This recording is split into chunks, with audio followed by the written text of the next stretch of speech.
I was surprised that my husband should feature in the conversation, considering that his family was supposed to be in mourning. Both husband and wife were eager to talk. The wife said, "The other day I saw you. You were wearing a beautiful sari. I thought it was a patola sari. Was it a patola or an orissa sari? Both have similar patterns." I really did not remember which sari she was talking about. "Maybe orissa," I said non-committally. She beamed and said triumphantly, "See, I'm right. I told Suman the same thing. She does a lot of work in Orissa, so she must have purchased that sari from there. What a beautiful color combination."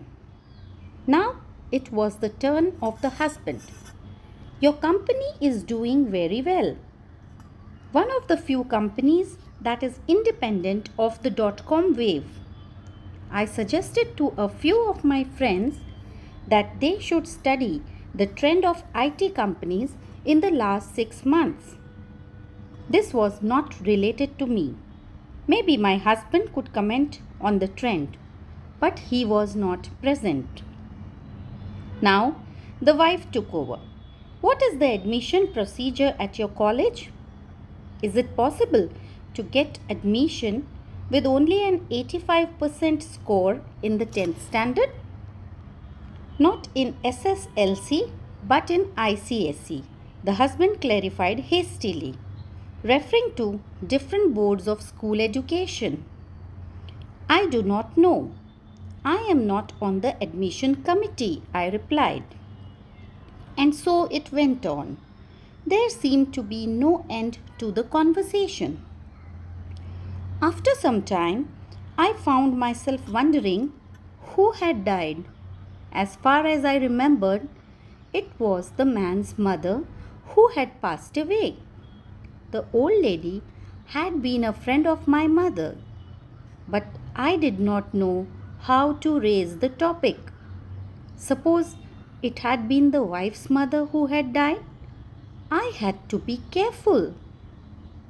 I am sure they noticed my silence, but they were intent on pulling me into the conversation. I was feeling very uncomfortable about the whole thing.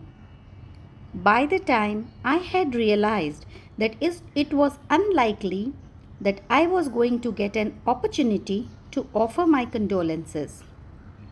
But before I left, I wanted to make a last sincere effort to fulfill the purpose of my visit. It was only when we neared the gate that I hesitantly raised the topic. "I heard your mother was not well." Before the husband could answer, his wife replied, "Yes, my mother-in-law was not well for a very long time, but we had a lot of problems.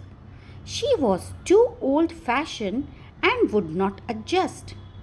These men go off to work and never understand the difficulties of women at home." She continued to complain bitterly about her mother-in-law while the husband looked on guiltily. "She suffered a lot," he intervened at one point. "Actually, we suffered a lot," the wife interrupted indignantly. "Of late, she was bedridden with a stroke. To look after such people in a place like Bangalore, one requires servants, and you know how difficult and expensive it is to get a good servant. I was so tired of looking after her. It was a good riddance." The lady's tone was harsh and cold. Death solved the problem for all of us. My mother was finally relieved from all her suffering, the husband concluded. I came away saddened and disturbed by my visit. Have our lives become so busy that grief has become proportionate to the usefulness of the loved one we have lost?